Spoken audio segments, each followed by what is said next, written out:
This is Glenn Healy. Hi, this is Braden Holtby. This is Daryl Sutter. Hi, this is Brian Burke. This is Jordan Tutu. This is Keith Morrison. This is Kelly Rudy. Hi, this is Scott Hartnell. Hey everybody, my name is Theo Fleury. This is Tim McAuliffe of Sportsnet, and you're listening to the Sean Newman Podcast. Welcome to the podcast, folks. Happy Wednesday. I finally have my voice back. A few people reached out and were saying it sounded like I was hit by a truck on Monday, which, fair enough. I hadn't had a whole lot of sleep, and my voice was non-existent, shall we say. So it's back. We're back. We made the trek to Tufnell, Saskatchewan, and back. We're up over $270,000 raised for breakfast programs in Lloydminster and surrounding area. So huge shout out to everybody who helped and helped make this possible, and for you guys and the community around to just keep pushing it. It was really, I don't know, it was just one of those stupid ideas that when you put it into motion, it just kept gaining traction, and pretty soon we're in the middle of a thunderstorm, biking through and cruising by Saskatoon all the way out to small little hamlet Tufnell, and getting a great meal from the folks there, and having a conversation with Quick Dick, which you heard on Monday, and it was a whirlwind, and we went there and back. And it almost feels like a dream here as I slowly, my brain function starts to come back after a few nights of good sleeps, and it's hard to believe it's come and gone, to be completely honest. But I just can't say thank you enough to everybody who helped push it along. There's so many people that came to our aid or donated big numbers at the start, or companies continuing to put on some fundraisers. This week, Spiro's has their grand opening of their patio on Thursday night. Proceeds are coming back to Bike for Breakfast. They got a bunch of stuff going on for the kids, and that's super cool. If you're PWM Steel for the month of June is got a steel bin out, you can donate steel, and the proceeds of that come back to Bike for Breakfast. And then the Scoop, who doesn't like a little ice cream? Each week they have a different flavor that the proceeds of it come back to Bike for Breakfast. So I'm waiting for cookie dough myself, and then I'll probably be there 7 days in a row, because that's the best. Now, that's not today. Today we got another archive episode coming at you, but before we get there, let's get to today's episode sponsors. Jen Gilbert and team, for over 45 years, since 1976, the dedicated realtors of Coldwell Banker Cityside Realty have served Lloydminster and the surrounding area. They offer star power, providing their clients with 7-day-a-week access. They know service is a priority because big life decisions are not made during office hours.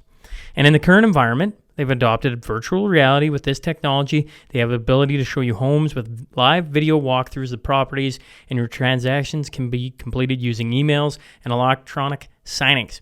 That's Coldwell Banker Cityside Realty for everything real estate, 24 hours a day, 7 days a week. Give them a call, 780-875-3343. Jim Spenrath and the team over at Three Trees Tap and Kitchen. I got to find out how many beef dips they sold. All the proceeds, here's one of the cool ones with the podcast. We went and ate some beef dips before we left. Great training for the bike. And let's sink our teeth in some beef dips, drink some beer. It was a fun night. Regardless, for all the way to the end of the bike trip, if you bought a beef dip, if you bought a growler of beer, the proceeds came back to Bike for Breakfast. So a huge shout out to Three Trees Tap and Kitchen, of course, Jim Spenrath for helping put that on. And that's what Three Trees does. And did you know, if you follow them on social media, every week they're giving away gift cards, and all you got to do is just follow along, interact with them, and you get a chance at winning maybe a free meal, all right? Also, I got to bring up, you can get your growlers filled there. We had Brad Hoffman on the road trip, and we may have dabbled into some Fourth Meridian at the end of it. And you can get that filled up at Three Trees, of course, or Ribstone Creek. Always, because it is humming there. There's always a buzz in the air at Three Trees. Call for a reservation, 780-874-7625. Crude Transport since 2006. Crude has been an integral part of the community. They continue to be leaders of this area. I'm bringing up all the different people who've helped the Bike for Breakfast crew, and they were the first call that yours truly made, and they came up big, right? They came up big in the form of $25,000. It was a huge number right off the hop. Them along with Wayside really kicked us off back at the beginning of May, and I can't thank Heath and Tracy and the family enough for everything they've done for the podcast and for this community. They seem to always be willing to give and back it up. And of course, Heath has been on the podcast, so if you want to go back and listen to him talk, he's a guy that I truly do respect. He's a man of his word, and Crude Master just seems to step up all the time. HSI Group, they are the local oil field burners and combustion experts that can help make sure you have a compliant system working for you. The team also offers security, surveillance, and automation products for residential, commercial, livestock, and agricultural applications. Of course, here at the building, we got HSI Group a couple times, got broke into, and since switching over to HSI, man, it's a slick little system. And cameras everywhere, and just like top of the line, like cool stuff they got. If you're interested, I suggest you stop in at 3902 52nd Street or give Brody or Kim a call, 306-825-6310. They can walk you through it better than I ever can, and truly show you some cool stuff for whether it's your house or commercial or whatever, what have you, and how it can really, give you that peace of mind so you can focus on the things that truly matter. Welcome back to the podcast, Mr. Chris Wiebe and Kiva Concrete. They are open for business, specializing in commercial, agricultural, and residential. They do basement floors, driveways, sidewalks, patios. Speaking of Spiro's brand new patio, it was Kiva Concrete who did that. I remember walking up and talking to Chris in the middle of them doing that job last summer, and they are attention to detail, folks, very much so. They also do barns, shops, garage pads, and countertops. Yeah, countertops. I had no idea. Essentially, if you can dream it, they can do it. Give the boys a call, 780-871-1083. If you're looking for any outdoor signage, you like what the SNP billboard looks like out by the airport, I suggest stopping in and talking to the team over at Read 'em Right. And if you want to twist Mrs. Deanna Wandler's arm a little bit, she's fantastic at what she does, believe you me. Gartner Management is the Lloydminster-based company where I house the podcast in. They specialize in all types of rental properties to help meet your needs, whether you're looking for a small office or 6,000 square foot commercial space. Give Mr. Wade Gartner a call today, 780-808-5025. Now, if you're in any of these businesses, make sure you let them know you heard about them from the podcast. And let's get on to that T-Bar 1 tale of the tape.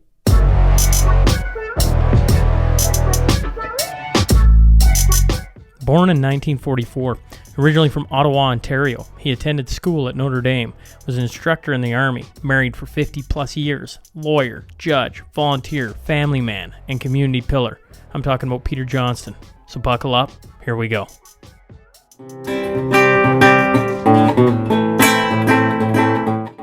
It's November 15th, 2020. I am joined today in studio by Peter Johnston. So first off, thanks for joining me. You're most welcome. I'm not sure why anybody would pick me to come here, but thanks. It's appreciated. The project is to grab different people from the community, all, men, women, different, where they grew up, all come to the mixing pot of Lloydminster and how they affected Lloydminster, right? So, I mean, you hold a pretty prominent position in town. You're a judge. So, I mean, it's not like you're some guy just sitting on the street. And I would argue even that guy probably has some things to say, and it'd be interesting to sit and listen. So I think, as I tell everyone who walks through the doors here, everybody's got a story to tell. I'm just sitting here going to hopefully prod out some good things out of it. So you're brought in, sir, because somebody obviously thinks you have a few things to say. I hope it's not somebody I put in jail. Well, we were just talking about, before we started here, you're not originally from the Lloydminster area. So how about we start with, where exactly are you from? Where were you born? I was born in the back seat of a taxi cab at the corner of Carling Avenue and Preston in Ottawa, Ontario, March the 22nd of 44. My dad was out of the city working, and my mom didn't quite make it to the hospital. It was another 15 blocks. And as my mom told me, the taxi driver got so spooked he ran. And somebody stopped, drove the taxi and drove me up to the Ottawa Civic Hospital where I was born. the middle child of 6. That's one way to make an entrance, isn't Yeah, it? that was quite right in the Italian district of Ottawa, right? So, You grew up then in Ottawa? I grew up in Ottawa. We lived in the west end of Ottawa. My dad was a contractor, construction supply contractor, and my mom worked in that office. And as you might talk about later, my mom then went back to university again and got a degree in library science and became the public commission librarian in Ottawa. So that's what they did. And Dad was in the construction business. He sold a lot of concrete. He was involved in all the major runways, concrete runways that were done all through Ontario. And I remember he did one big underground facility in Chalk River. But he was an engineer, brightest guy I ever knew, right? So, I was there, and as I indicated to you earlier, I was never a very good student. I was pretty well interested in sports. If you weren't playing at a hockey rink, you were on the road playing road hockey, and later I became a fairly good runner, so I was involved in the track and field scene and football in Ottawa. I played a lot of football when I was there. Left school and went to work for a men's clothing store in Ottawa, owned by a family business, friends of mine. I knew the sons. And then I knew some friends that went to Notre Dame in Wilcox. And I told my mom, I said, I think I'm going to go to Notre Dame in Saskatchewan, Mom. And she said, why would you do that? So she said, you're not much of a student. I said, I'm going. I talked to my grandmother, and she gave me some money and said, sure, you just go there. And it turned out to be one of the best years of my life. There's a couple of guys there that ended up playing with the Detroit Red Wings, the Carlender brothers. Hugh McPhail was another outstanding athlete there. And there wasn't a lot to eat. We were when you woke up in the morning, if there was any water in the house that we lived, it was an old convent, it would be frozen in the morning. You slept in a sleeping bag. So it was way before what Notre Dame is today, right? It was artificial. It wasn't artificial ice. It was just natural ice. And How old are you at this time? today? No, when you're in Notre Dame. I'm 18, 17, between 17 and 18. I turned 18 there. So you're taking university courses there? No, you could. A friend of mine, Peter McAnally, he got his BA there. But no, I was just doing my senior year there of high school because I kind of left school, and after the season was over, all the sports were done, and I went and worked for this clothing store that I had worked at, over the years as a kid. It was E.R. Fisher Limited, and so I worked down on the Spark Street Mall, and then I worked in their West End store. They had 4 stores in Ottawa. What was the trip like from Ottawa out to Notre Dame back then? What did you train? Did you drive? Yeah, no, we trained it. And I went with another buddy of mine from Ottawa who I'd played football with and knew him pretty well. And he and I both made application to go. And then this other guy, Peter McAnally, he's from same area, he went. Sat up in a train the whole way. There was no fancy dining cars. You just sit up and you smell like a diesel motor by the time you get there, right? So when I got there, it was the first time out west. And so you sit in Wilcox, Saskatchewan, you look one way and you could see Moose Jaw, and the other way you could see Regina. And there was, I never forget all the, it was all wheat fields around there. It wasn't very fancy. I was really quite surprised. And after the first week or so of school, there was nuns, there was Catholic girls were there. It was a Catholic school. 40% were Catholic, the rest were whatever. And Father Murray, he didn't care whether you were Catholic or Protestant. You went to church. Everybody had to go to church and listen to his sermons. And I was working one night because my school marks were okay. I never found school hard, even though I didn't go very much. And so Kent and I were there, a redheaded chap who's since passed away. We're sitting there one night at 10 o'clock doing homework. And this guy comes in. It's Father Murray. I'd never met him. A plaid shirt on, cigarette, ashes down the front of him. He said, "Hey, you pair of bastards, what are you doing here? Get these lights out. No, come with me." Took us back to his office, sat down, and He said, "What are you going to have to drink?" I said, "Per, I don't drink." And Kent said, "Okay, yeah, sure, Per." He gave us a couple of glasses, dirty. Go wash those up and poured a scotch for him and a scotch for Kent. And we sat there for, probably an hour, and I got to understand what this guy was about. Could speak Latin, could speak Greek, could speak French. Just a genius of a guy. And he just loved people, right? And as I mentioned earlier, one of my jobs was driving him frequently to Regina to meet with his friends. He was a friend of Thatcher's, and he knew a lot of fairly important people. And so I probably got to know him as well as anybody would because of all the trips that I would take. But he knew Greek history, and he was just such an interesting man, had quite an impact on me. As I say, the surroundings weren't all that wonderful. When you say he had quite an impact on you, what did he do that changed maybe your outlook on where you were headed? Well, I got to tell you, some people might find this a surprise, is I thought seriously about being a priest in my younger days. We were a Catholic family. And there was a couple of really good priests in our church that we were at. In fact, one of them, his brother, went to Notre Dame, and he was another reason that I considered the idea of going out there. But it was just pairs, he wasn't, Catholicism wasn't it. It was Christianity that he was interested in, and people, and he would do anything to help a kid get ahead.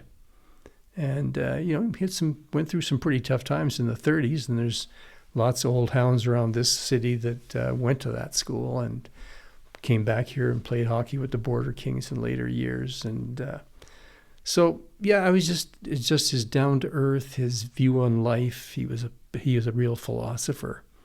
So that was interesting. At Christmas, I went home in the bus. I went home in the train again with Kent, and I brought my report card home just to show my mom. And I think my average was 98. And she didn't believe it. She said, "I've never seen those marks from you." Well, the way it worked is you went to school all day with just a couple of nun teachers and Hugh Huck and some other great teachers, actually. And because in those days, we had a little sister, Mother Edith. She finished all the math courses by Christmas, whole year. And those were the days when they did departmentals, and the people from that school scored as high as anybody in the province. So when I went home and showed my mother those marks, she couldn't believe it. She thought, you're not fooling me, are you? And I said, no. And it turned out I would help the kids because I had some ability in French. I had taken a lot of the biology before in high school in Ottawa. So you would end up helping your buddies or the girls out in school, which is a far cry from where I was because, as I say, I was never a student. But managed to get through with very good marks. And you went from being a poor student, you're telling me you're a poor student. That's what you said. I was a poor student, I wasn't very good, but my mom even said that before I left.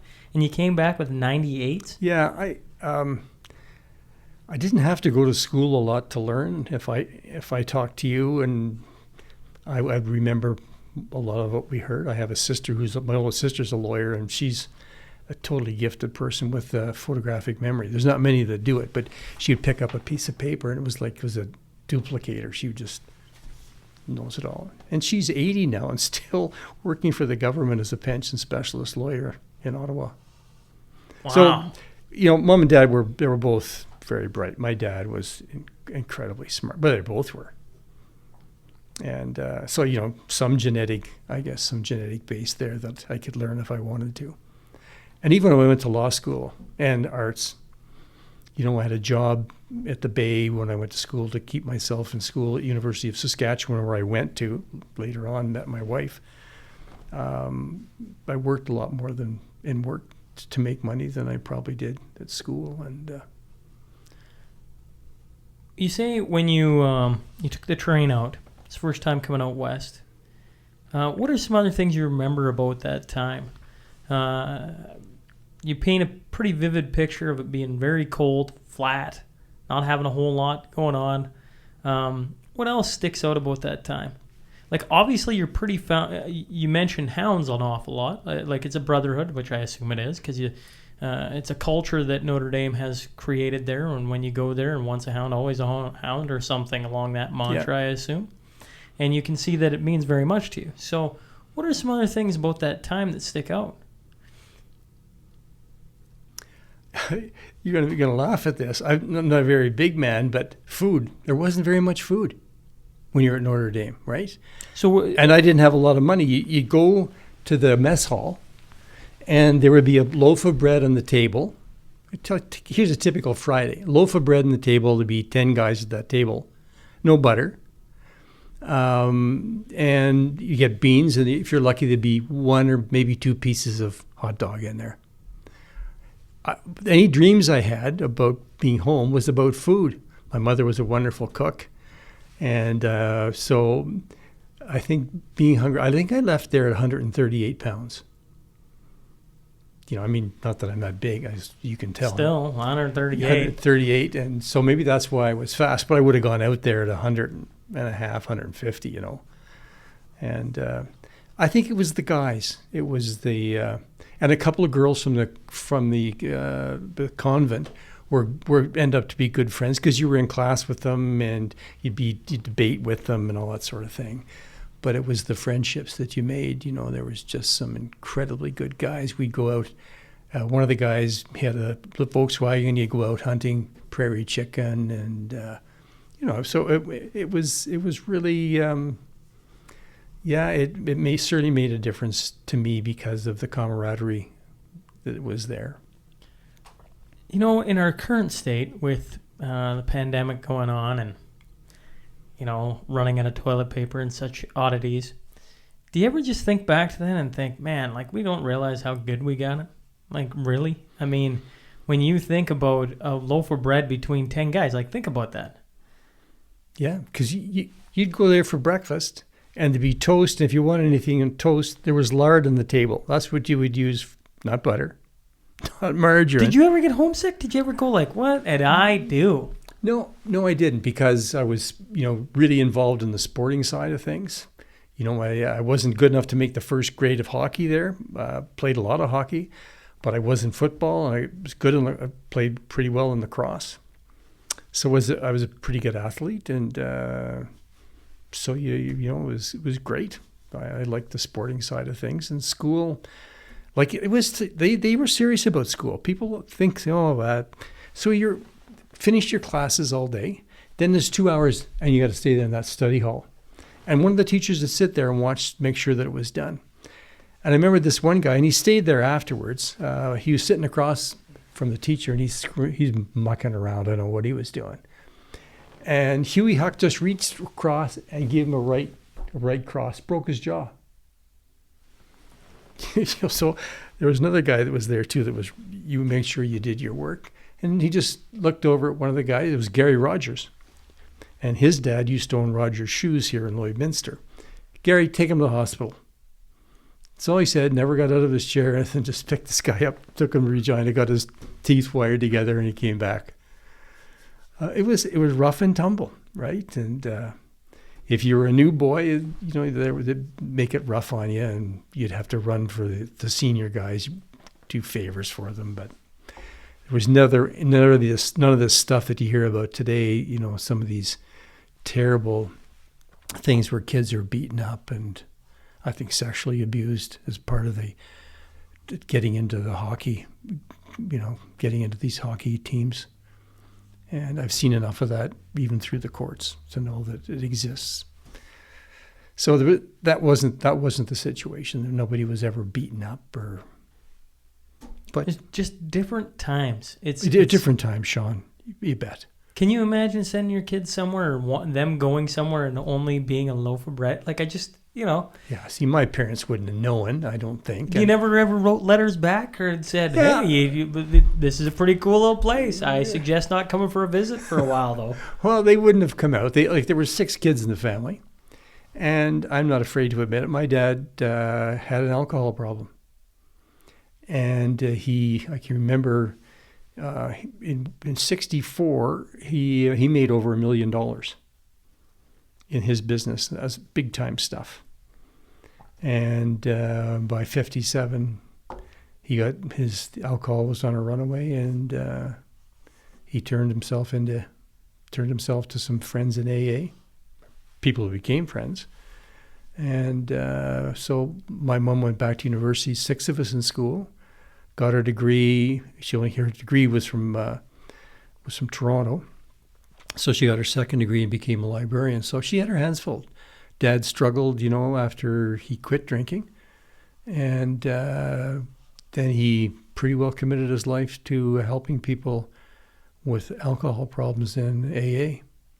So they were in no position to be driving out to visit me, or they had, there were still 3 younger kids that they were looking after. So, yeah. You were off on an adventure. I really was. It was off in your own right. And I had spent previous years in the military in the summertime. I became a instructor in the Army. I was a full-time call-out as a young man with the Cameron Highlanders of Ottawa. So I was kind of not a lonely kid. I was not afraid to be out on my own. I say this all the time when I come in here and I talk to your generation, is not that there aren't wars going on in the world. There certainly are. But coming off of World War II, that impacted Canada and the United States and North America way different than, or at least Europe. That's right. Yeah. So when you talk about doing military service, I understand it isn't going off to war, but that's foreign to me, except the reason that is because time marches on, and as time marches on and we haven't gone back to a World War II, there isn't as much pressure, I assume, to have those groups still active all the time. What was the, were you pushed to join these groups, or did you want to join them, or? Two guys that I hung out with, they were both really good football players, Dave Skinner and Barry Starr. And Dave Skinner, he was in the militia as well. He's with the Cameron Highlanders. He said, "You should join this, Peter. It's a good deal." So I did join it. And I joined the Cameron Highlanders, and they taught you all sorts of military things. And you went to Camp Ipperwash is where one of the places I went to. I went to Picton, became an instructor. But the guys that taught me were all Second World War vets. And one of the guys I remember was a survivor of Dieppe. Tough bugger. And there was Sergeant Major Howard, PPCLI. And on the parade square, I remember going on there, and he just, I don't know, when we first got there, I didn't know beans about, how to dress. And he just looked at me and said, "Hey, you with the ears sticking out like the handles on a water jug, what are you doing? Did you press your shirt inside of your boot?" And that really got to me. By the time a month was over, I became part of the crack drill squad.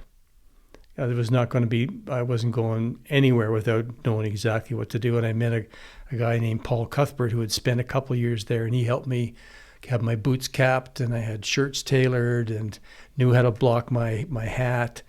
And, I could walk and chew gum at the same time. So I ended up, as one of my disappointments is that in the second year that I was at Ipperwash, I was in charge of the drill platoon.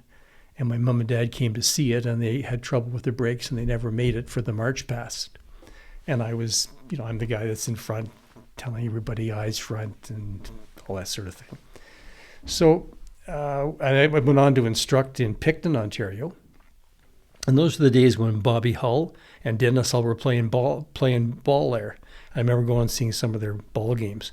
And, of course, Dennis was a gorilla, as you can remember. He was even bigger than Bobby, I think. And we had the Van Dues, the Royal 22nd from Montreal, and I was a drill instructor. I'd instruct other stuff, weapons and things, but they did not like me because I was a maudit anglais. I was English, and as a drill instructor, you become a bit of a, you got to get these guys in shape in a hurry. And when you say left, right, that means your left foot goes, and then your right foot goes. And oftentimes when I watch some of these march passes, I can't believe how bad they are when guys are out of step. But it was another experience in my life. You had to learn to take orders, and I never really even thought about it until now. And then even when you sent me this questionnaire and I started to reflect, what happened in Lloyd, how is it I got to Lloydminster, and, how did I get to know people, and how did I get some clients? Well, I think, when I look, listen, I'm to the 20-year-old, I'm old. To everyone else, I'm pretty young still. Yeah. And I still, at 34, I can reflect and go, geez, like this opened a door over here, which let me, and you play that game. I could play that game all night long.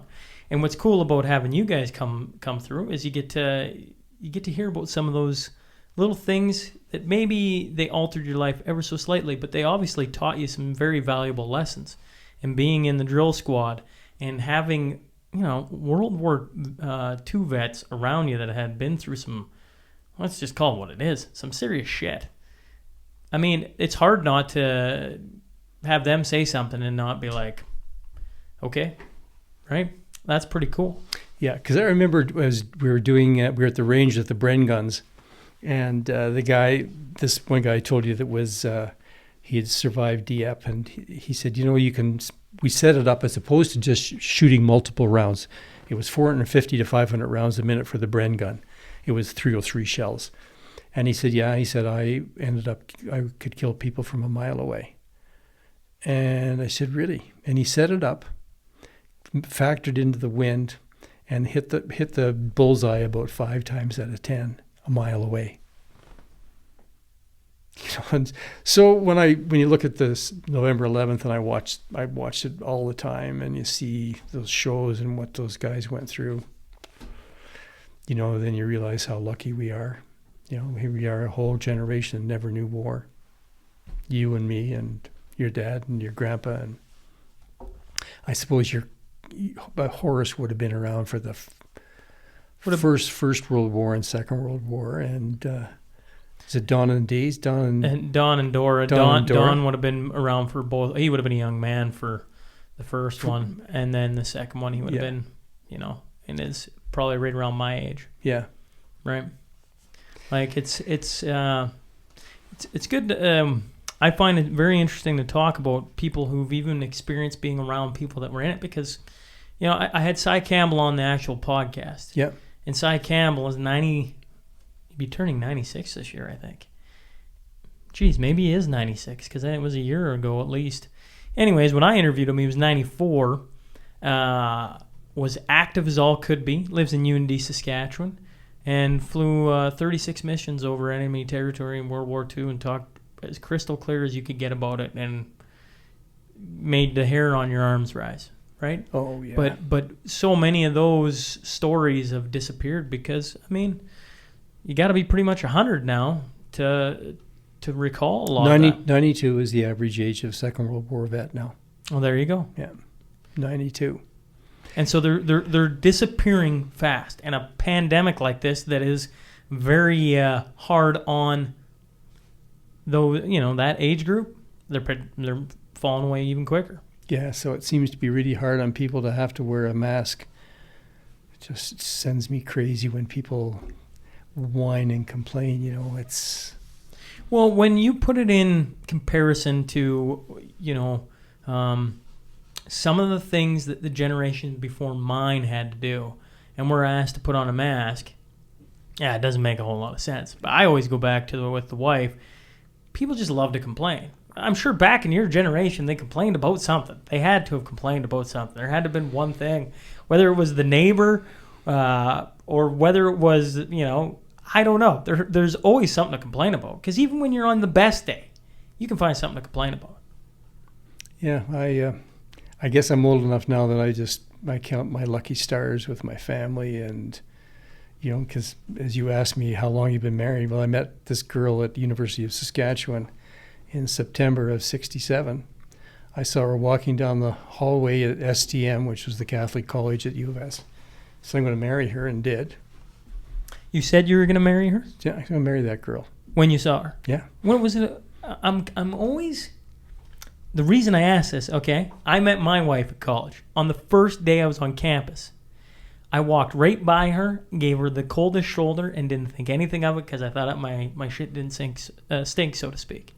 And then it was like 3 months later we started dating, and now we've been together for like 13 years, whatever it is. Greatest thing ever. Is she a girl from here? She's from Minnesota. Oh, okay. So I'm curious about love at first sight because for me, obviously it didn't happen. Otherwise I would have stopped and talked to her. Or maybe it was the best thing I did wasn't stop. Who frickin' knows, right? I don't know how to play that game. But what is it about that? How can you possibly look at somebody and go, that's the one? Well, and I never talked to her. I saw her walking down the hallway, and there was three of us that lived together. We're all three guys from Ottawa, and I met her probably maybe even 2 months later. I just saw her, and there was a magnetism there, and You could feel it? yeah. I just looked at her, and she just really was really attractive, and.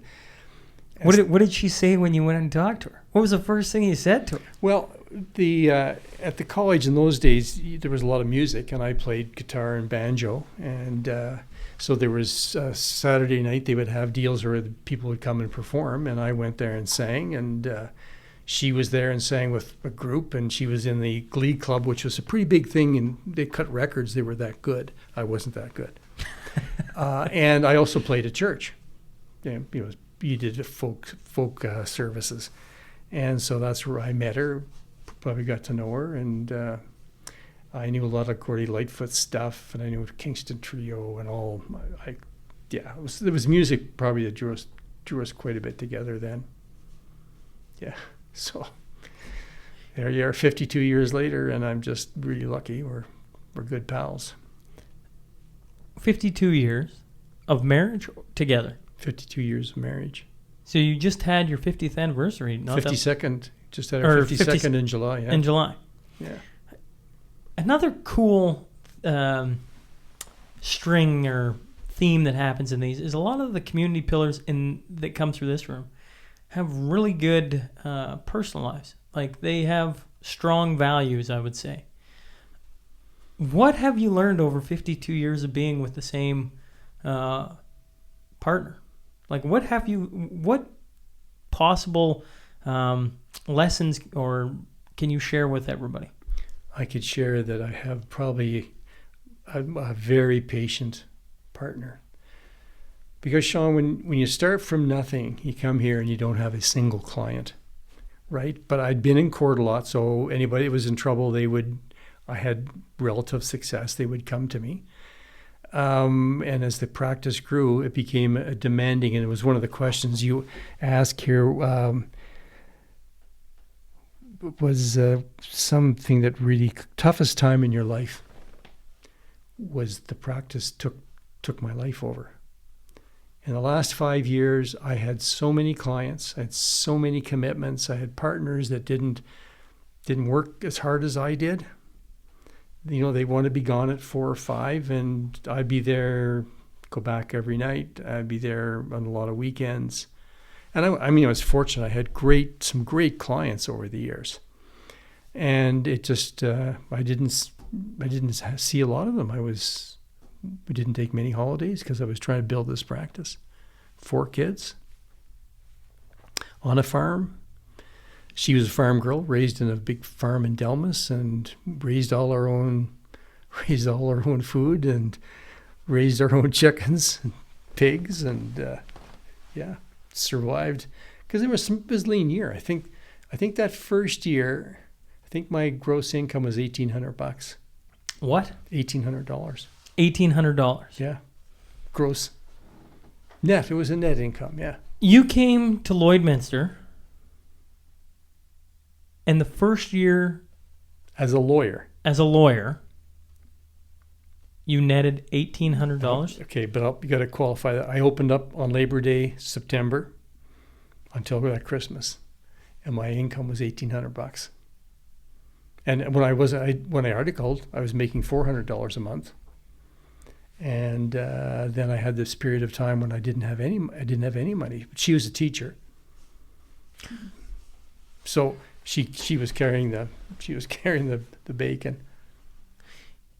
I have to assume that in that time of like You're trying to make a name for yourself. You're trying to get some clients. You're trying to get some money rolling.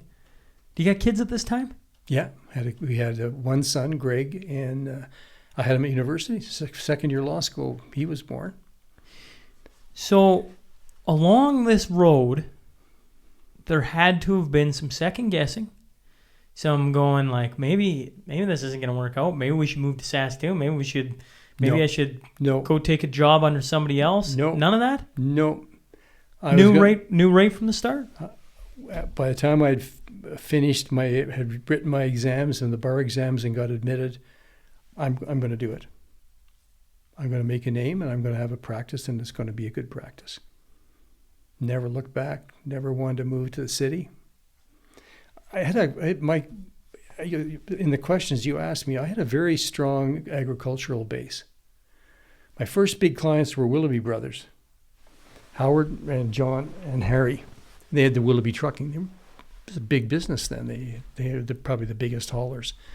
And that to me was a big coup, and they were great. Howard was so good to me, and because he was kind of the head of the family in terms of the business. But over the years, I became acting for the farmers against the oil companies. I would represent them to make sure they got enough money for the imposition of a well on their land. And I end up going to the Court of Appeal of Alberta, defending the rights of farmers.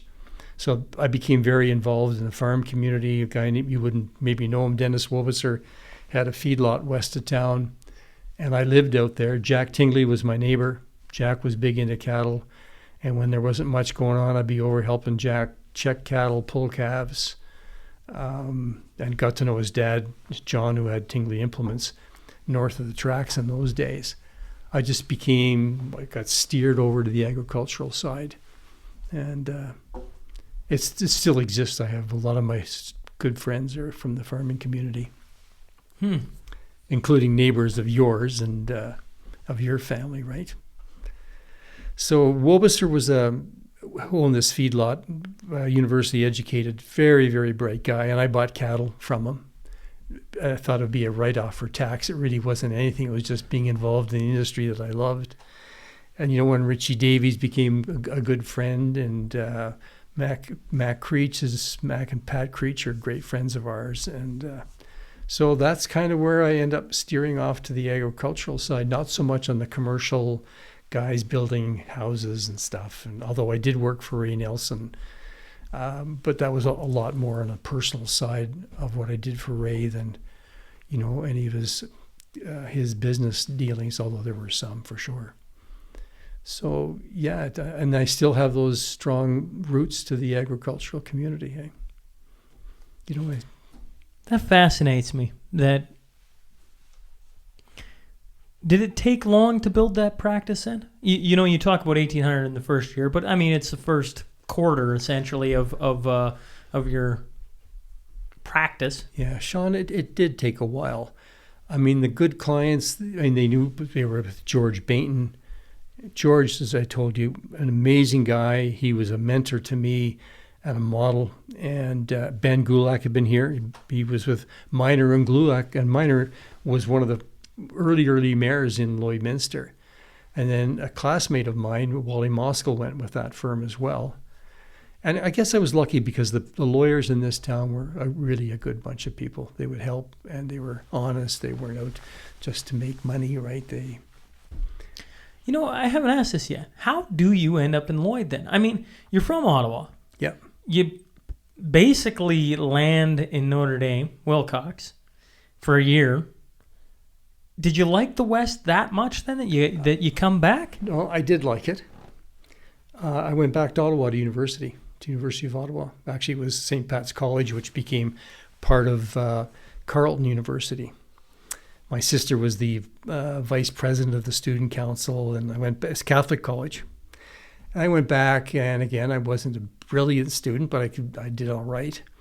And then at the end of the year, or near the end of the year, there was a bunch of exams, and the 2 English classes, and one prof gave his class an open book exam, and our prof wouldn't do that. So I said, that's not fair.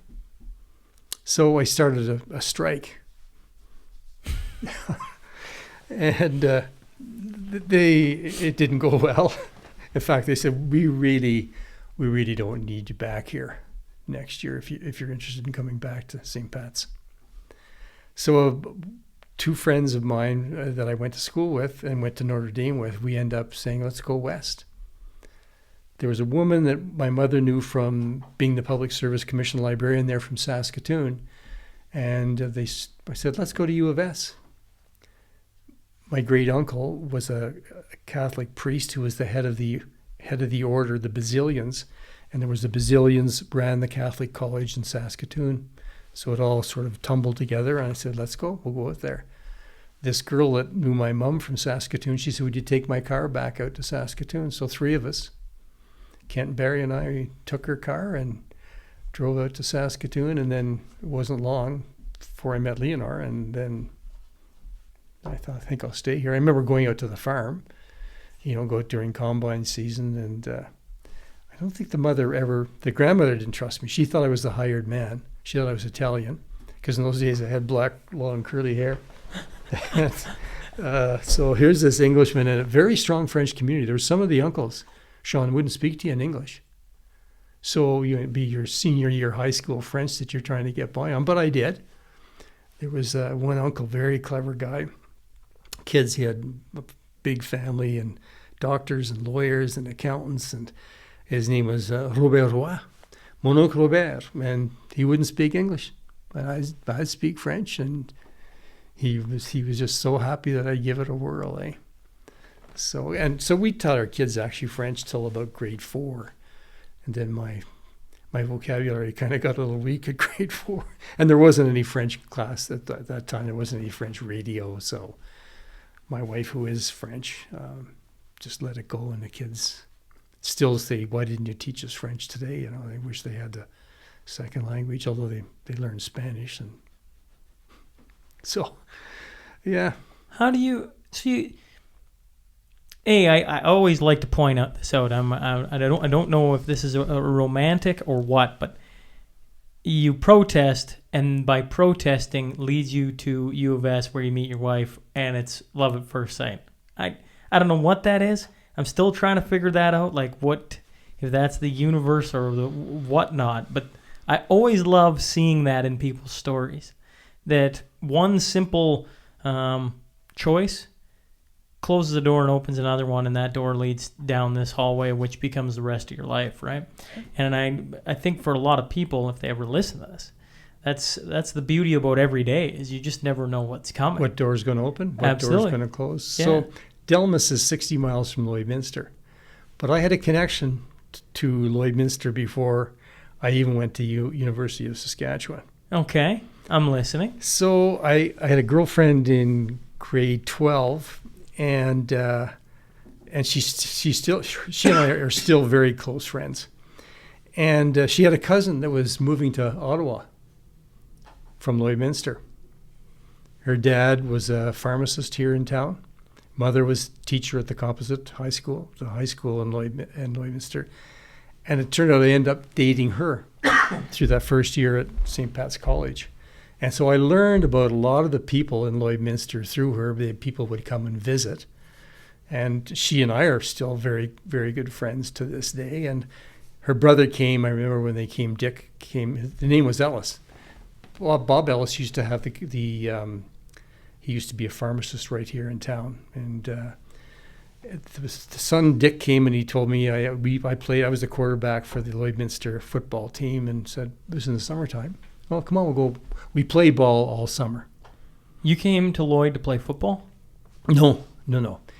He came to Ottawa, and then when I was playing football, a lot of football at the time. Oh, okay, I missed. And he said, yeah, I used to be the quarterback. I said, well, come on, we played touch football, and somehow I missed the part there. Carry on. Dick couldn't have been the quarterback. He just couldn't have been. And then so I got to know about a lot of the people. And the first girlfriend, Kathy, her grandpa was called the Prairie Gardener. He had a show that was quite famous about gardening in the Western Canada. So I got to know a lot about the West through those guys. And again, they were into music, that family. And her dad played the washtub bass. I had the banjo and guitar, so we'd have sing songs. It was great time for me, right? So 60 miles away from Lloydminster, finished my law school, and I knew I was coming here because this guy offered me a job for the summer, Joe McLean. So Leonor stayed at home. I came and I worked for him in the summers, stayed at his house. His wife, Mrs. Lillian McLean, was a fabulous woman. She's a nurse, looked after her husband.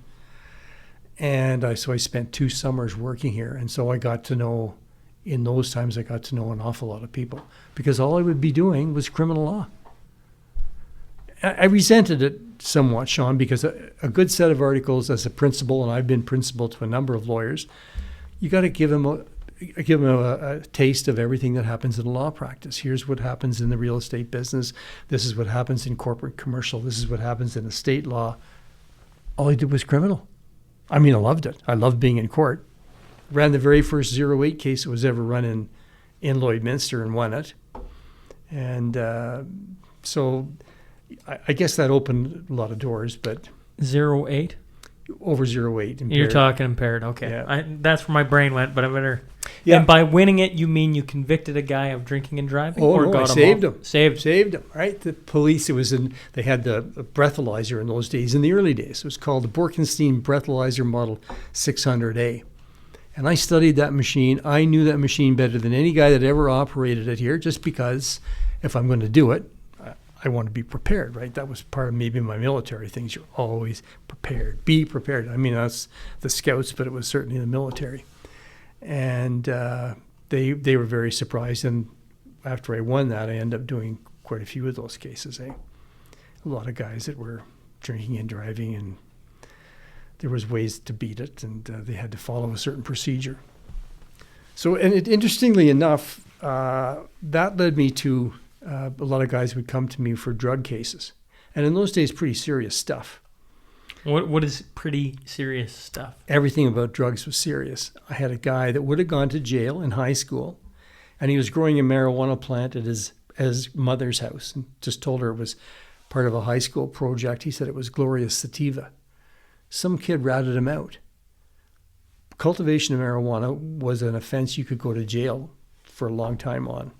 And I managed to get him off of that. Isn't that crazy now? I mean, yeah. Like, look at where we're at now compared to that. Well, in those days, Ben Gulak, as I say, he was a good liberal. He was the Crown prosecutor. So when you're in private practice, they hire private guys to do prosecutions of drug cases in those days, federal cases. And Ben was a very easygoing, wonderful guy, Peter's brother. And I never lost. I think I was always better prepared than Ben. I was probably a lot keener. I was probably a pain in the ass keener. And so I defended these guys. It was really a tough case. Jim McCrae was a lawyer that I worked with Joe McLean. And there was a fairly big drug operation here. They had 5 miles of tape recordings from the Capri Hotel. And so it was a big sting operation. And I defended this one guy. McCrae defended the other guy. He ended up getting 7 years. The guy that Jim defended, I got my guy off. And he stiffed me. Didn't pay. I think it was about $4,000 bill. Never paid it. That was a lot of money then, eh? You know, you mentioned before we started recording that you have the ability to basically not take cases if it doesn't align with, I don't know, your values. Would that be a safe? I wasn't comfortable. Comfortable. Sexual assault cases. Yeah. Guys that they may have been innocent, but I just couldn't do it, Sean. And I had a good friend, Dave Clements, and Dave articled to me, and he's had his own practice, and his son has taken that practice over. Ross, great young guy, and he didn't mind doing them. I didn't like it, didn't do it. So when this guy stiffed me for $4,000, I can remember all his given names. There was a guy named Jack Dopp who was the head of the drug section here. Ultimately became the head of all the drug sections in British Columbia. He came to me and said, "Do you want to switch sides?" And I was ticked off. I said, "Yeah, I'm prepared to do that." So it turned out I got to be appointed to be the federal drug prosecutor after that. And that dovetailed into a lot of the work that I like to do, because at the time I was a pilot. I could use my plane to fly to Battleford or Vegreville or St. Paul. And, I loved flying an awful lot. And so you just get up in the air and off to St. Paul and put it on autopilot, just a quick check of what you had that day. Cops would pick you up at the airport and you'd go in and prosecute the case. I did that for 12 years and some fairly big cases. And Don Smith took over after me and he did it for 12 years as well. And he left that about 2 years ago. Which side did you like better? I can't say that. I liked both sides. When I You just like the game or the process. I like it. I like the process. And when I did that drug prosecutions, the Charter of Rights is a big issue in defending criminal cases today. It wasn't then. These were real cases, right?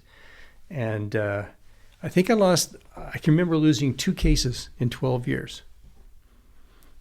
One, sloppy police work, and the other one, I shouldn't have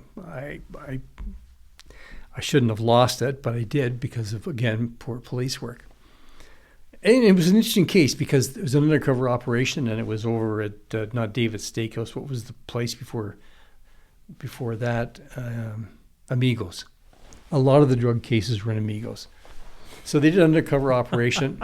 I didn't go and check these guys' notes because what they would do is they'd bring guys in mostly from Edmonton, Saskatoon.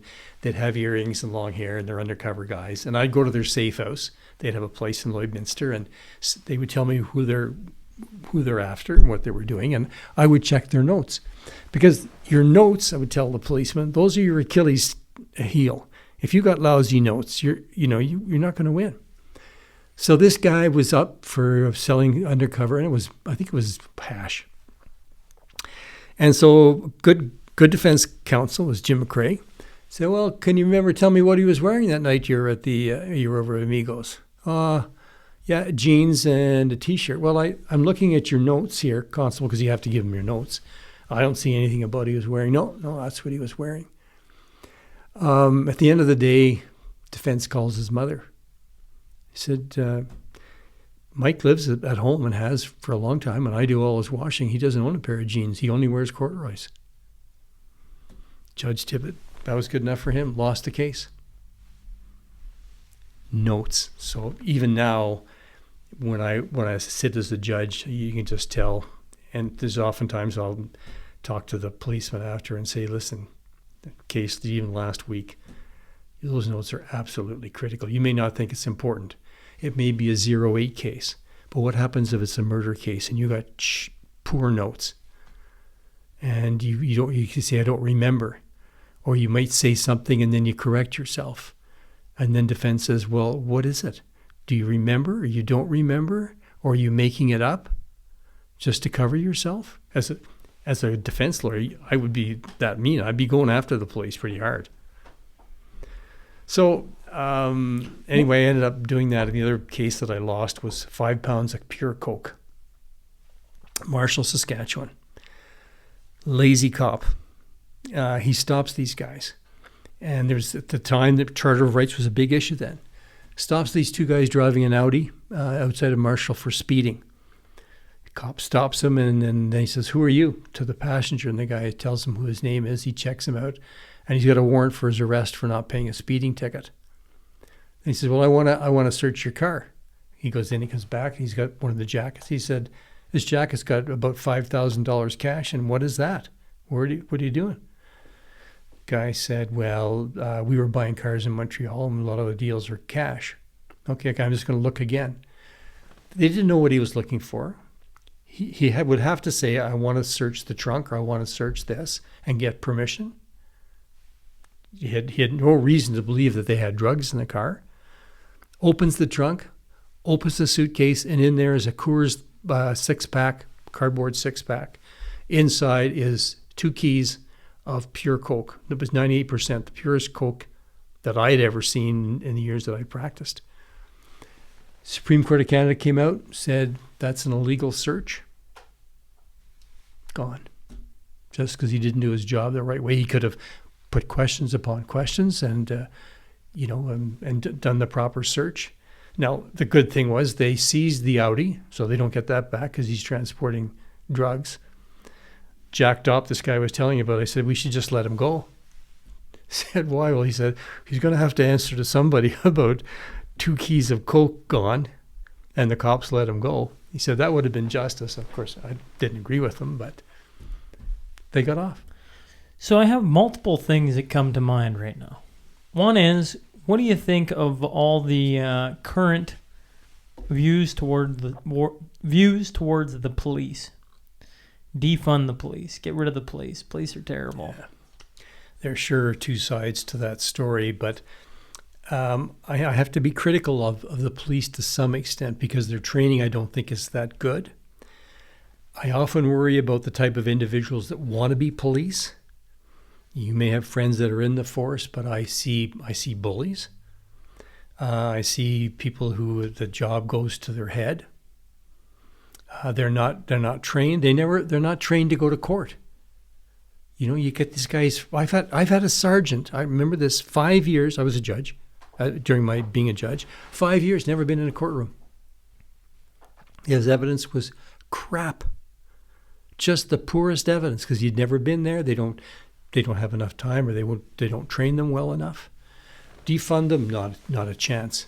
In fact, I think it'd be better if they did more work in training them better and making sure who they've got in there are people that should be policemen. But I just think that they attract some guys that shouldn't be policemen. How about our justice system in general? Because when I hear you discuss note-taking is critical and letting people off or getting people off, that are obviously not the greatest individuals, but they get off because of poor work on the other side. Is that the justice system, or is that, what is that? I think that's more a failure and perhaps of good police training. I think the justice system, and of course people say, "Oh, you're biased, Peter, because you're a judge now." I think we've got excellent judges.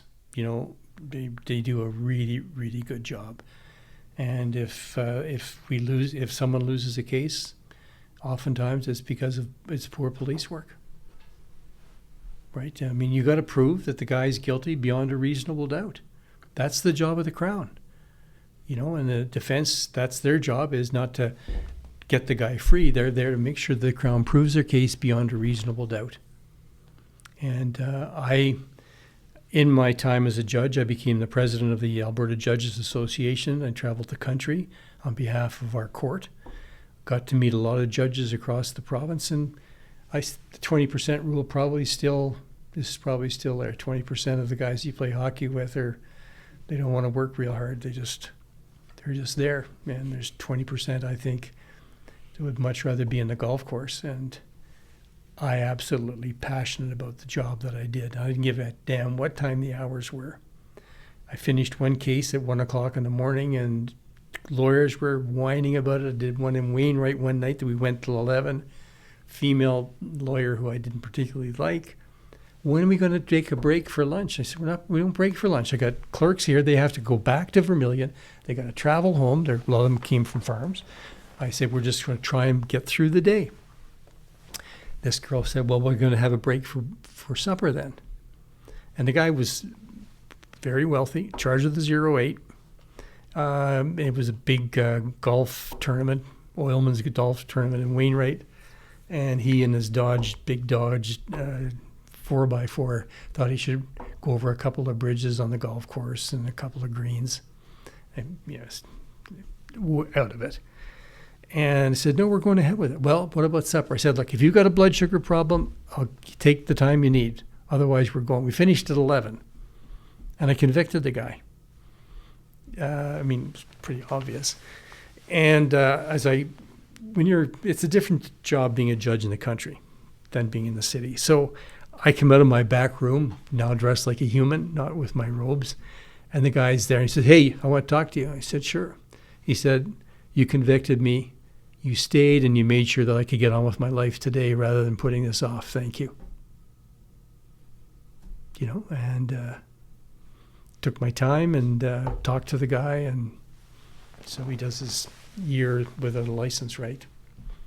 And so I understand I got a reputation. I expect people to be there on time. In fact, I expect duty counts to be there ahead of time, talk to the people so the court runs smoothly. And some of the guys that I work with a lot over the years, they're the same way. They want to do the job. They're dedicated.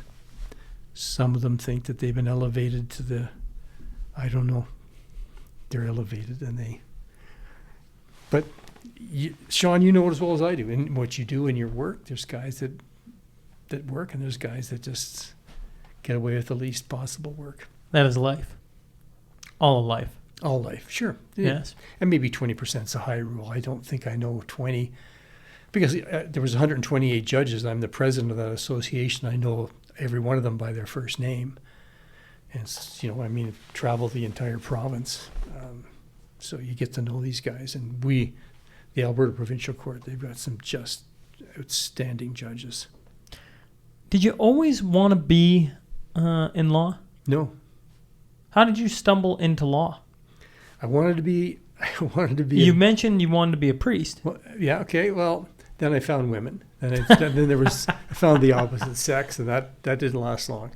Then I thought I'd be in medicine because I was always good in biology. And when I went to this university in Ottawa in St. Pat's, you had to do a 3-day questionnaire. It was really tough.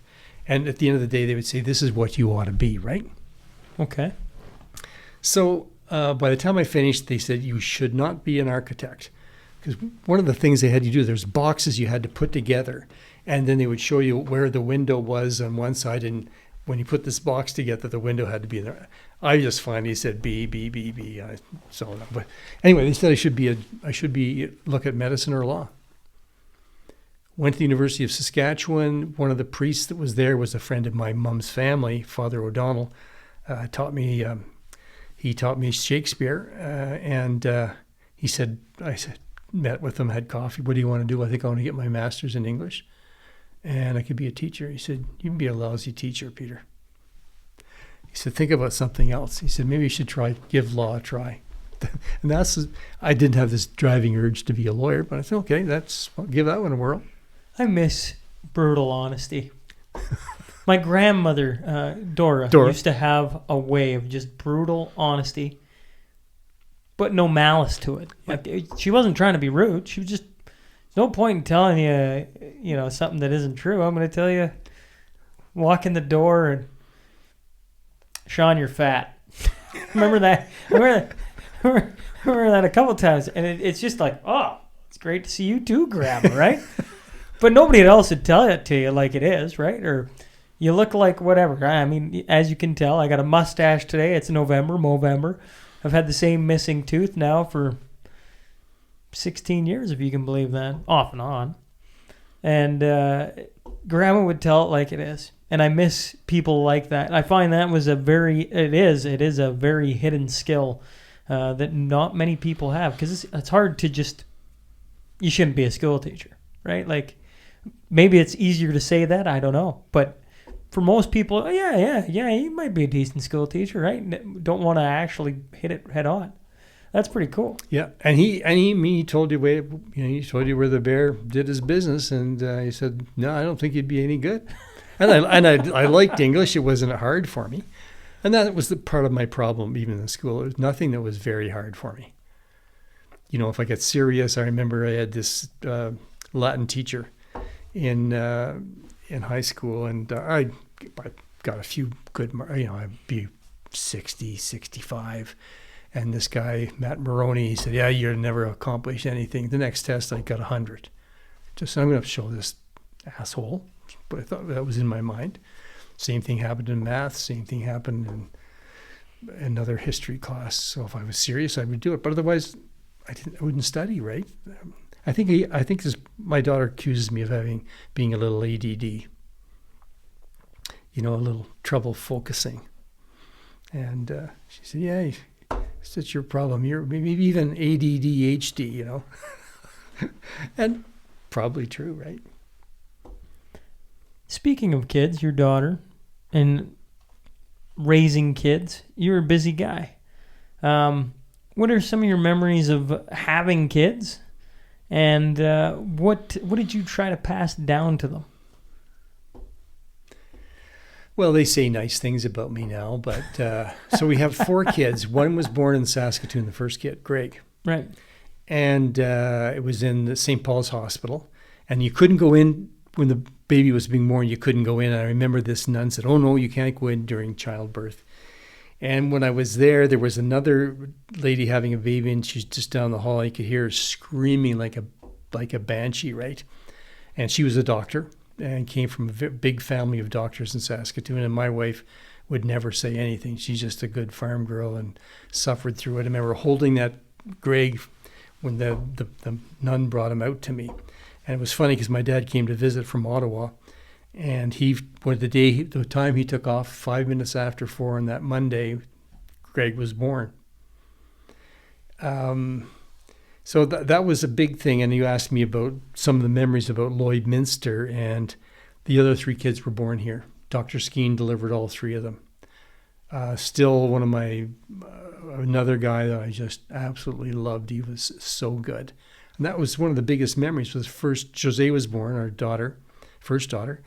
And I was in doing a trial in St. Walburg. I remember he was a welder, and he had biceps like my waist, and he had a big guy. And he shows up in court, and Joe Palika is the judge, and he was a hard guy. And so this guy shows up in court, and he's got a short sleeve T-shirt on, and he's got these bulging things. And the guy that's complained that he's beat up is a little skinny guy. So the optics weren't all that great. And then I get a phone call from the office and saying, "Jose, your daughter's going to be born." And so I just looked at the judge and I said, "Judge Blake, I got to go. My daughter, get out of here," he said.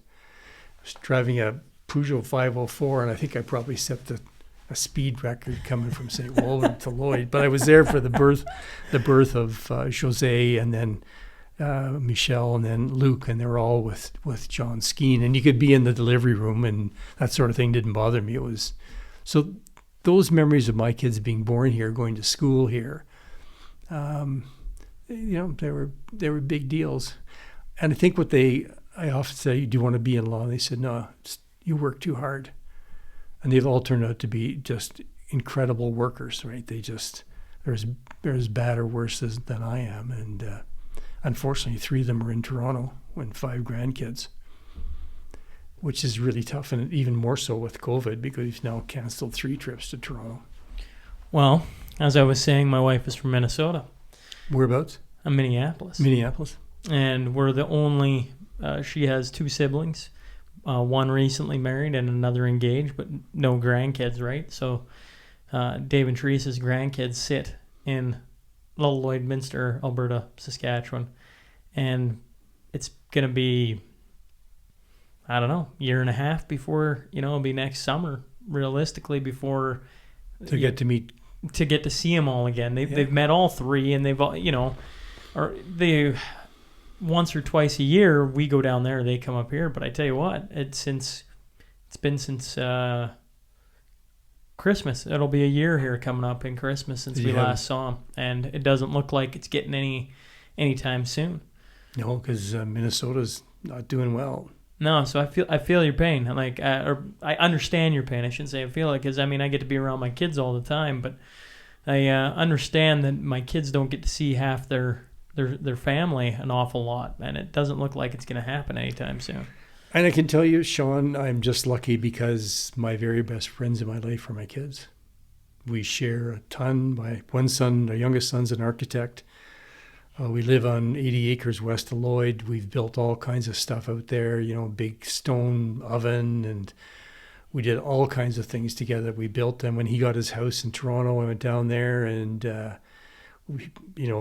housing is so expensive, and we spent a lot of time sistering joists and tearing up floors and doing all kinds of that kind of thing I enjoy doing, but he's very good at it. He's an excellent carpenter. And the eldest son he's a musician who's done very well. He writes for television. Really? And he's actually the president of the Canadian Songwriters Association and SOCAN president. So he travels the world and goes to all the committee meetings in Ottawa to do with copyright laws to be sure that people who write music get credit for it and are paid for the work that they do. And he's a brilliant musician, and his son has just won a scholarship at the University of Toronto as a musician. And I miss that because music is, I really do like music. We actually have held concerts at our house. I could tell you about that. Then the daughter's a prof at University of Toronto, and she's the youngest prof to ever get to be a full prof. And she's traveled the world speaking on food. Food is her area of sociology. Her husband's this prof too, and he's just one of the smartest guys I ever met. When you mean food, what do you mean? Well, the impact of what are the impact of food trends in the world, right? And so they're just finishing a book called Meat, and they've been out here the last couple of summers visiting different meat plants and people, how they are they raising their animals ethically, and the effects that have, and the changes of people, their food cultures, how it changes the impact on the world. She's written a number of books, and I look at them and they're from a sociological perspective. And I get past the first paragraph, to be honest. This doesn't interest me, right? But they're all incredible cooks. We buy all our own organic wheat because my brother used to be an organic farmer, and he then passed that organic farm on to somebody else. We grind all our own wheat and grow all our own food still, and make all our own bread. And the kids do. Both my sons they're both trained as chefs, both worked as chefs. As a musician, right? He had to have another job because he wouldn't make it. So he became a chef? He was a chef. Well, of course, he'd learned from his mother. And Luke, the architect. I mean, they're incredible. He worked in Scotland, was he going to university as a chef. And our daughter, we have one daughter in Wainwright who's she took fine arts and became a tattoo artist. She has her own shop in Wainwright. And so that we have a musician, a tattoo artist, an architect, and a prof. Yeah. That's pretty good. They didn't get any architectural or artistic ability from Not bad for a guy who wasn't very good at school. Well, my wife was an art major, and she's pretty creative, so she got lots from them, right? Yeah.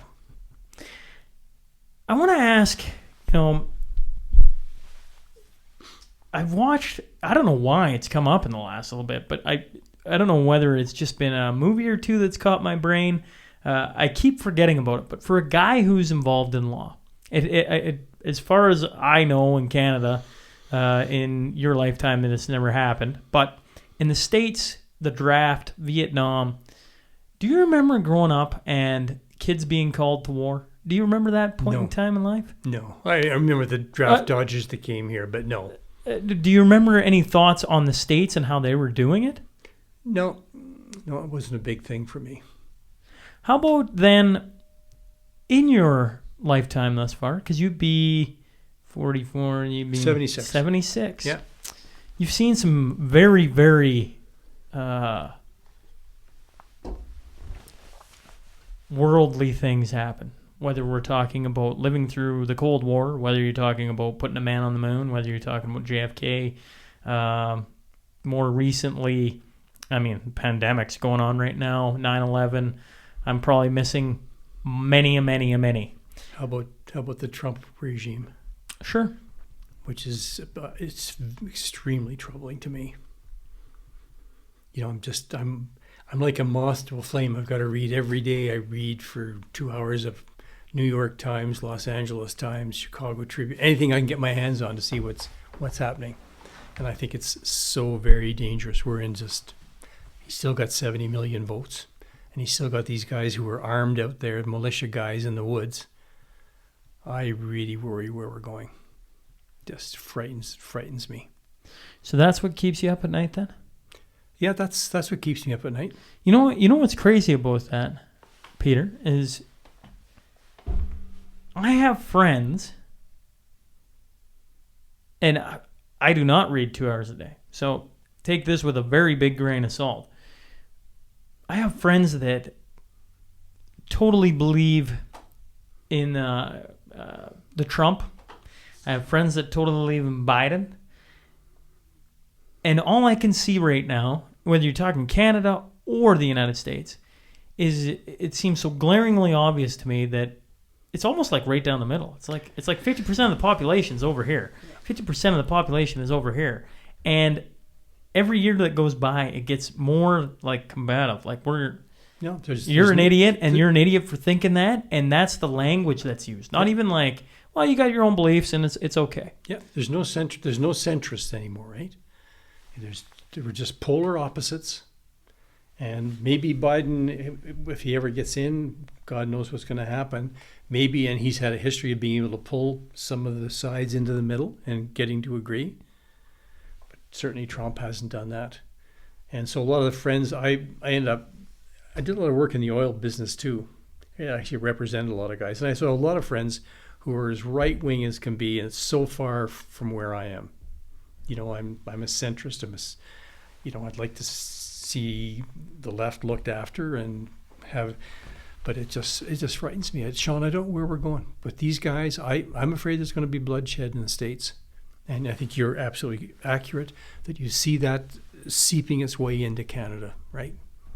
You hear people and they got these things on their cars, screw Trudeau, and it just... Well, I tell you what, I'm not a Trudeau fan. I don't know if I'd ride around with a bumper sticker that says "Screw Trudeau." I'm a firm believer in democracy. I think, the more people you talk about, the more countries you read about that don't have democracy, you see some pretty troubling things that go on.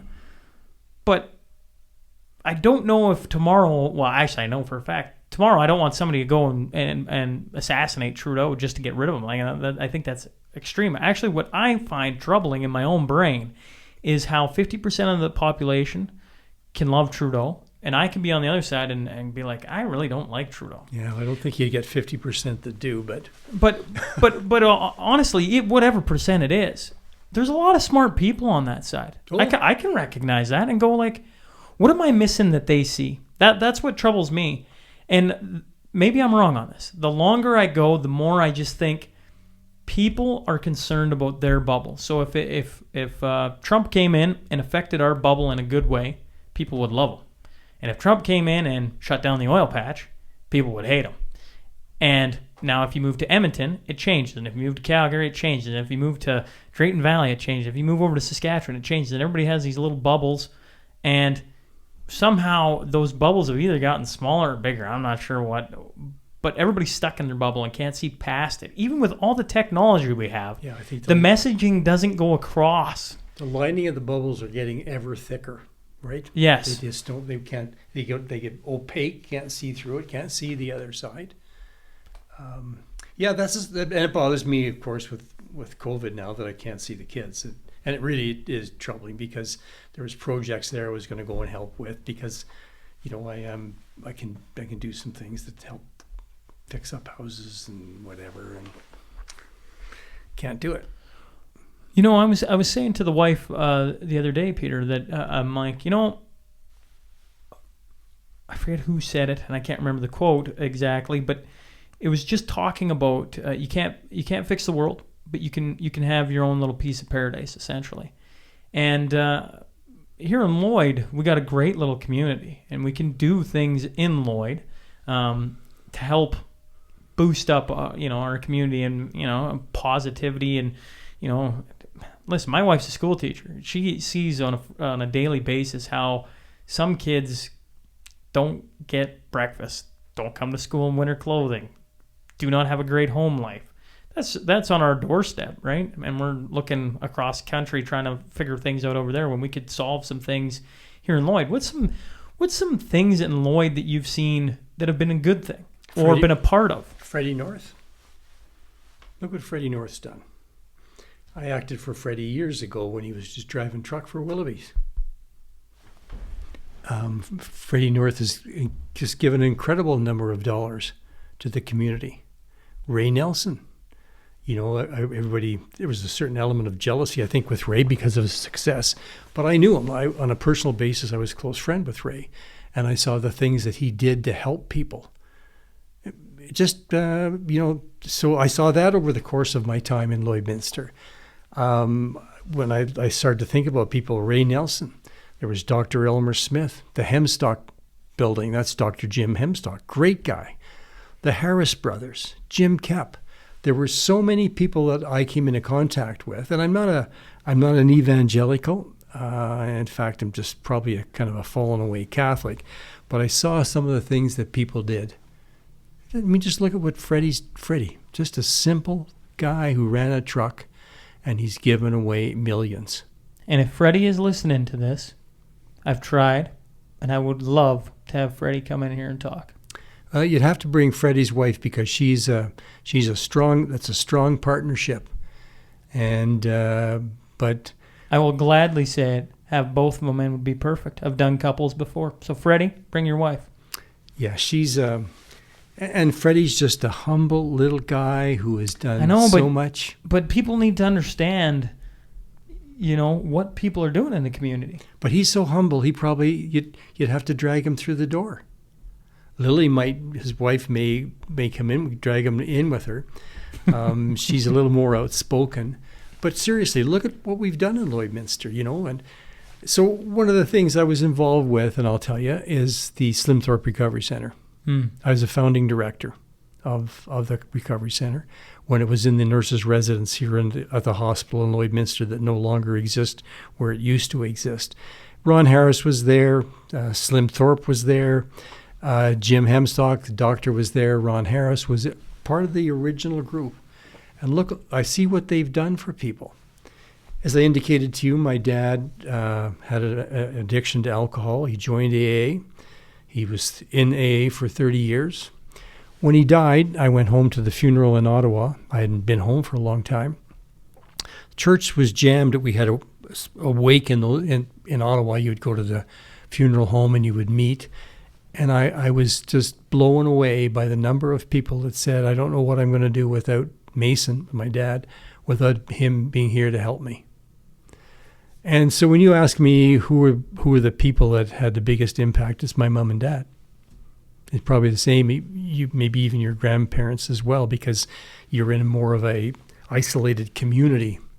When I look back at what your family has done, and I did my history, and I wanted to see who they were and who you were. It's a very isolated community, but very strong, principled people. And I've always taken from my dad that you've got to have time to listen to people and help people. So I'm not bragging. I didn't make $1 million as a lawyer. I was more interested in helping people. I had a term where I did a lot of divorce work, and all the families that are broken up over divorce work. So I saw all that. And it was just taking time to be with people.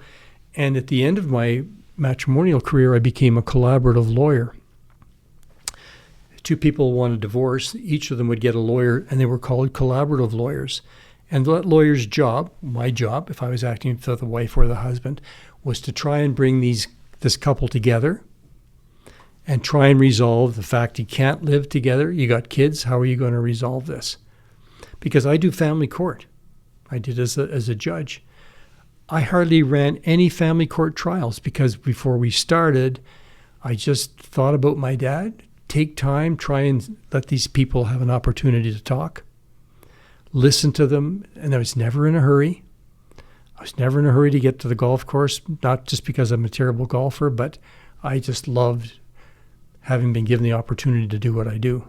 I am so blessed, apart from family, to have the ability to be a judge, work in family law, and try and get people. Like I had people, Sean, it's just one of the couples, they had spent over $100,000 fighting each other. And that wasn't the collaborative lawyer approach. That's where each one had a lawyer, and they fought, and they would take all kinds of court cases on and file affidavits, spend money, up to $100,000. At the end of the day, the judge would have to make a decision, and it would never last. Collaboratively, you'd end up getting these people together, getting a plan. They would have to draw the minutes up of the meeting, And then they would come back and they would say, here's what we want to do. I remember sitting in family court one day, and they're sniping at each other. They're not listening. And the mother said, well, we're going to decide who gets custody of the kids and what the visitation rights are going to be and how much money is going to be given to each party. And the wife said, well, he's actually a pretty good dad, and he's on a rant. I said, stop. Did you just hear what your wife said? No. Play that tape back again. She said, you're a good dad. Is that not something that you should listen to? And maybe before you want to say all the bad things about her, you're a good dad. So let's work on that. Good dad. What does a good dad and a good mom do when it comes to kids? So those are the angles that you work on. I think my father was an incredible guy in that he'd spent time with people. He came here to visit me a couple of times, and he knew that I was one of the founding directors of the Thorpe Recovery Center, and he went to AA meetings. I went to those meetings with him as a young man. It was March the 7th, 1957. It was a Sunday. He drove his 57 Dodge Royal convertible up on the lawn, drunk. Sunday morning, a guy named Alec McKenzie came. Alec was his sponsor, ended up being his sponsor. I went to an AA meeting with Dad. I came back from the West, and I went to a meeting with him, and there's a guy who was apparently the most successful car salesman in Toronto. And I remember him I'm dressed to the nines, and he made a lot of money. And he said, yeah, you know what? I was in reform school as a kid. I was in Kingston Penitentiary, and this guy showed up every week to run an AA meeting and talk about how you can try and get control of alcohol in your life. And he said, I owe it all to Mason. He never used last names. And I remember I was pretty touched by that, of course. So I look at that and the strength of my mom to have 6 kids, make it through, go back, get a degree, keep a household going. Those are the people, right? And I'm just really very fortunate. So when I hear my kids tell me that my wife, she was a teacher too. She taught here, and so she spent a lot of time with the kids and did a great job. And but they knew I cared, I guess. And as it turns out, they really are our best friends. So that's why it's so crushing not to be around them. But we talk every day and FaceTime and whatever. Thanks for sharing that. That's I enjoy doing this, and I really enjoy doing it when people open up and share some personal stories. We're closing in on the end of this. I'm curious, a guy who's lived as long as you have, if you could go back to your 20-year-old self and impart a chunk of wisdom that you've learned, is there anything you think you could talk to your 20-year-old self and say, hey, listen? Yeah. And you really hit a kind of a key thing in my life. I often wonder what I could have done had I studied, had I applied myself. It just wasn't in my makeup, maybe because I was a little ADD and I couldn't stay studying for hours and hours. And I've got, my oldest sister's a lawyer, my ex-sisters, they're all very bright people. I wonder what would happen if I had studied and got excellent marks. And I'm just curious, what could I have accomplished? Not that I'm sad about what I've accomplished. I've got a great family, and I've got a lot of very, very good friends. And I got a great home life, right? And I got 80 acres and got lots of farm friends. So why would you want more? But if I go back to my 20s, even to my teens, what could I have accomplished if I had worked? Because I look back at times when I did apply myself and got home with a 98 average at a Notre Dame, right? Say, God, I had to study. You couldn't leave the study room, right? So I can remember things really well, One of the things you wanted to talk about was the Businessman Prayer Group. You've mentioned a whole whack of those names. But in particular, why was that so important to you to write it down as something that you wanted to make sure we covered? Well, I think if you look at, I just wrote some of the names down. Ray Nelson, and I know what he gave away. I've acted for his family, for his son since, and he's a good friend of mine. But I know what he gave back to the community. Sure, he made a lot of money, but he gave an awful lot. Elmer Smith was the same way. He was my doctor, and I remember in my office downtown, it backed onto the clinic, and I went over and I was having trouble sleeping. He said, "Peter, you got to stop drinking so much coffee, and you got to take some time for yourself." He was just a good guy, and he was addicted to coffee and cigarettes. Jim Hemstock, these are guys we'd meet every week. We'd have breakfast, and it wasn't this evangelical thing. There was Ron and his brother Alf Harris were there. Jim Kep, another guy who cared about the community. His son now still sells life insurance, but Jim was such a wonderful guy. He cared about his people.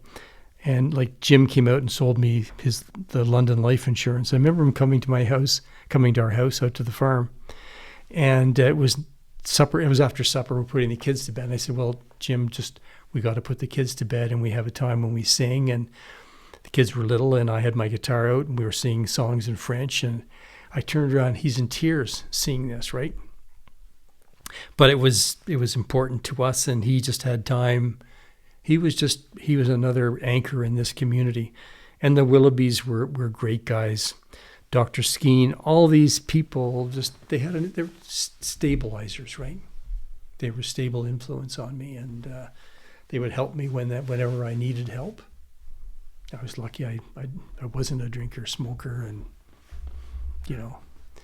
never smoked any weed with the guys that did. We played broomball against these guys, and they were all a bunch of dope smokers when it wasn't legal, but good dudes, right? I got two fun ones for you before we sign off. One, you were telling me before we started that you did Wade Redden's contract for Brandon. So just if you can give me a little bit of insight on that, because I had never heard that before. So well, I had a great respect for his mom. Pat was one of the nicest people, and I knew two of her close friends who were nurses. And they came in, and they were really worried about the educational aspect when he went to Brandon. And so they had their form contract. Wade never said a word. Pat did all the talking. Gord did all the agreeing. And Wade said, "Whatever you think, Mom." And we went through a bunch of things. If he got hurt, what would happen about his education? And so there's a number of the changes we made in the contract. But I remember this big lanky kid coming in and not saying boo. And as it turned out, he played in Ottawa. Harry Rosen's a big men's store in Canada. My brother was the manager in Ottawa at the Rideau Centre and became friends with Wade. A lot of how things come together. Wade bought his clothes from him. But I guess I still see Gord at one of the post office when I'm there, but just again, humble. Pat would give you the shirt off her back, the job. She was just a great mom and a great partner to Gord. And I think at this day, Gord still probably really misses Pat. She was just a great person, and you could see that in Wade, and probably see that in his brother as well. And just good people. Okay, I lied. I got two more for you now, because now that we've gone down a hockey story, and I really appreciate it. I mean, you see the jersey on the wall. You understand I'm from Helmond.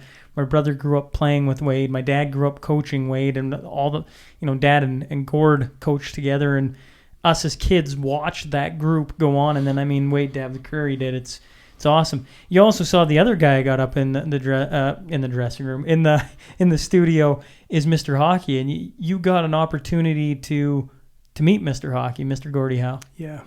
And it was interesting because it was during the bar course, and it was in the spring. And as I told you, these people, some of the guys that were doing their law degree said, "Well, Gord's in town." I don't even know who he was there for, but we went, and it was so neat. Had a beer with him, and I didn't have a beer because I didn't drink at the time. I'll have a beer now.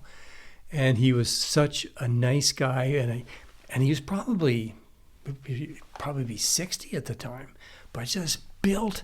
He had these big arms and shoulders, right? And just this humble,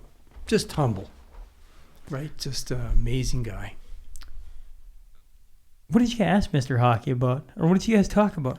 Well, the guys that played hockey and knew him, they would. I was fly on the wall. Exactly. I just wanted to be there and not look like I had my mouth hanging open. I'm sure it was Sean, because I mean he was just a total icon. Even though I was a Canadien fan because I grew up in Ottawa, and you had a choice in Ottawa. Either you listened to Foster Hewitt or you listened to the Montreal Canadiens, and so I wasn't a Toronto fan. So you're a Montreal Canadian fan? Well, I was a Canadien fan, but when I was here as a lawyer, I acted for some of these guys that had shares in the Oilers. So I would be, you become an Oiler fan, of course, because you're here and you go to the games with them, and yeah. Final one. You being a well-read, a guy who likes to stay up to date on current affairs, that kind of thing. I'm always curious. I love between the years, like getting to pick somebody's brain. I love the opportunity to sit across from people and get to have these conversations where you get to spur some thoughts. If you could have anyone to sit across the table from to pick their brain, who would you take?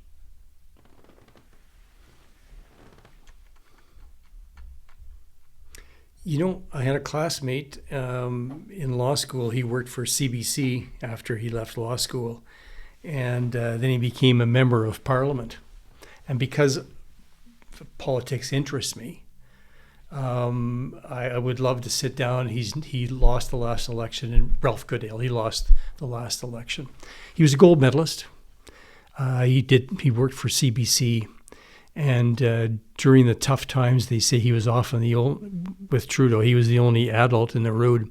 I would love to sit down with him and just talk about it, because our family has a political background. My grandfather started a newspaper in Sydney, Nova Scotia called the Sydney Post, and he became a member of Parliament under Sir Wilfrid Laurier. He was a member of Parliament, and he funded Marconi, who brought over the first line of communication, transatlantic communication, and it didn't come to Signal Hill in Newfoundland. It came to Nova Scotia. My grandfather was the minister of Fishery and Forestry, as it was in those days, and he got Laurier to give him $250,000 to fund it, and he was there to hear the first transatlantic signal from Marconi, who was an Italian, over to there. And so he was a liberal, and so I had liberal roots. And imagine being in that room. Oh gosh, can you imagine? No, So that's why when you asked me the question, politics interests me. I'd love to hear it from what Ralph would tell you, Ralph Goodale. And I haven't talked to him since law school.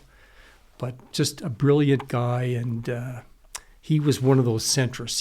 He could see between all the bubbles, and there he was, the only liberal in West. He was in Regina, and sat there for a number of terms. So he's one guy I'd love to sit down and talk to, and the other guy would be George Bain, because George had an incredible judicial career. He was a great judge. He handled some very big cases, and just because I love the guy, just a wonderful guy, and yeah, just his knowledge. He was just so smart. Yeah, all what I would like to be, Well, I really enjoyed this. I appreciate you coming in, and you worried about what you were going to say. Well, here we are. We haven't had the recorder go on for 2 hours, but we've been sitting for 2 hours. So appreciate you coming in and sharing a bit about your life, your career, some of the stories along the way. It's been certainly enjoyable sitting here getting to do this. Well, as you get older, history becomes important. And when Lynn called me, I said, well, why would they want to talk to me? And she said, no, you'll enjoy it, Peter. And then I got the list of questions you sent me, and I printed them and I looked at them. And Sean, it really made me reflect on my life. And the questions sort of assume that you were raised in Lloydminster, and that wasn't the case. But man, I've been here since '68. so that's 50 odd years being in Lloydminster. So it really is my home. And so I'm pretty darn lucky. So yeah, I enjoyed it. I enjoyed this. And I think it serves our community well that people would take the time to ask about their history of Lloydminster. When you mentioned Louis, a client of mine, Louis Mavridis, who wanted to talk about his time in Greece, but yeah, a good friend, and his kids grew up with my kids, so I'm probably older than him. Probably older than most everybody you talk to. No, except your Unity man. Well, thanks again. You're most welcome. Hey, folks, thanks for joining us today. If you just stumbled on the show, please click subscribe. Then scroll to the bottom and rate and leave a review. I promise it helps. Remember, every Monday and Wednesday, we will have a new guest sitting down to share their story. The Sean Newman Podcast is available for free on Apple, Spotify, YouTube, and wherever else you get your podcast fix. Until next time. Hey, Keeners, hopefully Wednesday is treating you well. I got to stick it to the champ. I went golfing, champer, and it was pretty good. I'm not sure how that wrist of yours is doing. I know you're probably getting a little star crazy. Don't worry, I'll take up the golfing for you, buddy. I haven't shot over a 50 this year, guys. And I know that's not saying much, but I feel pretty good about it. I'm a horrendous golfer. And to be in the 40s for 3 rounds this year, doing all right. Now, I got to give a shout-out to Cindy Perlet. She listened to the Quick Dick McDick and said, hey, Sean, I love this podcast. I may not always listen when they first come out, but I do listen, and you'll find me on my little garden tractor with my Beats headphones plugging away at the acreage. I thought that was cool. I always love hearing where you folks are listening to the podcast at. Geez, spit it out here. And I sent back to her that I think she's the first person to tell me that they're working away on the garden tractor. So, hey, I guess I'm everywhere. And I hope everybody, anywhere you're listening, is having a great week. It is hump day. Go enjoy yourself. The weekend is quickly approaching. Hopefully, you're not like the champ and can't swing a club. Maybe you hit the golf courses, I don't know. Maybe you're at the lake. Whatever you're at. Go enjoy it, have some fun, enjoy the sunshine, and smile, folks. Summer is here, and we need to enjoy it. It's been a long, long year. All right, we'll see you guys on Monday.